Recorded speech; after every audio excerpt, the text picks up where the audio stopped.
Ya, pemirsa, harga emas ambruk usai menyentuh level psikologis $3.500 Amerika Serikat per troy ounce, menguatkan indeks dolar Amerika Serikat hingga isyarat meredahnya perang dagang antara Amerika Serikat dengan China menyebabkan jatuhnya harga emas. Harga emas turun lebih dari 1% pada perdagangan Selasa setelah sempat menyentuh rekor tertinggi di $3.500 Amerika Serikat per troy ounce di awal sesi. Penurunan emas terjadi usai komentar Menteri Keuangan Amerika Serikat Scott Bessent yang mengisyaratkan mencairnya ketegangan perdagangan Amerika Serikat China memicu optimisme dalam ekuitas dan memperkuat dolar. Menteri Keuangan Amerika Serikat Scott Bessent mengatakan dalam pidatonya pada hari Selasa bahwa pertikaian tarif yang sedang berlangsung terhadap China tidak dapat dipertahankan dan ia mengharapkan deeskalasi dalam perang dagang antara dua ekonomi terbesar di dunia. Komentar Bessent mendorong saham Amerika Serikat melonjak lebih dari 2% dan dolar bangkit kembali setelah ia menyebut kebuntuan tarif tidak berkelanjutan. Hal ini yang mendorong sebagian investor emas memindahkan asetnya ke aset yang berisiko seperti saham.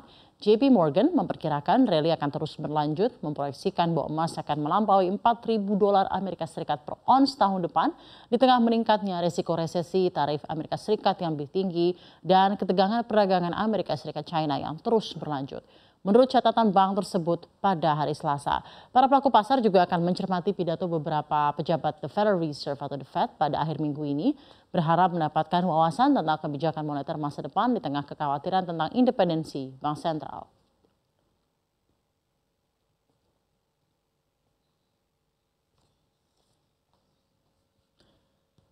Kita ke hot news berikutnya, pemirsa. China luncurkan internet 10G. China membuat gebrakan baru yang membuat geger dunia dikala banyak negara masih berupaya mengenjot adopsi internet 5G dan beberapa masih mulai mengembangkan internet 6G.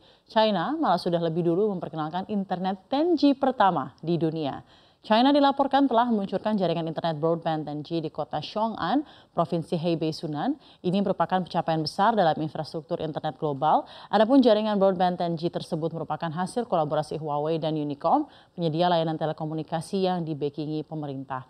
Menurut laporan di Economic Times, jaringan internet broadband 10G mampu menghasilkan kecepatan download hingga 834 Mbps dan upload hingga 1008 Mbps dengan latensi 3 ms. Kecepatan tersebut bisa menempatkan China di depan negara-negara lain seperti Uni Emirat Arab dan Singapura. Keduanya selama ini dikenal sebagai negara yang mengakomodir internet komersil tercepat di dunia. Sebagai perbandingan, menurut laporan Statista, Uni Emirat Arab menawarkan kecepatan fixed broadband rata-rata hanya sampai 313,5 Mbps, sementara di Singapura mentok di 345,3 Mbps. Jaringan broadband 10G menggunakan teknologi 50G, Passive Optical Network. Teknologi itu adalah inovasi lebih lanjut dari Fiber to the X atau FTTX.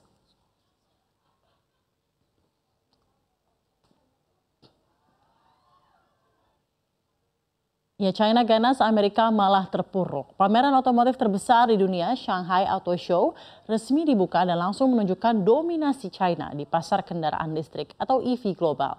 Lebih dari 70 merek otomotif dari China dan internasional memamerkan lebih dari 100 model baru atau penyegaran.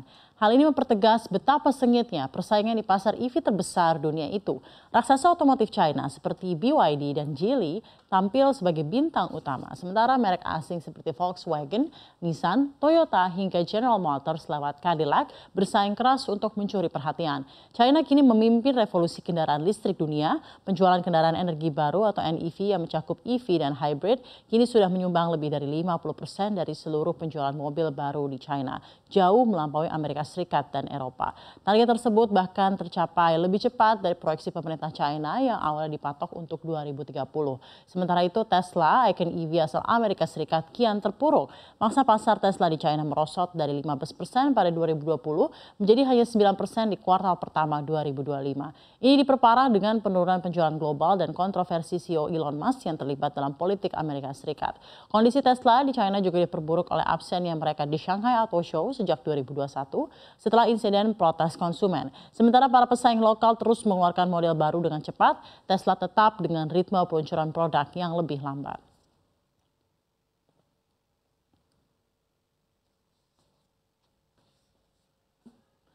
Ya, para kardinal dari seluruh dunia berkumpul di Vatikan.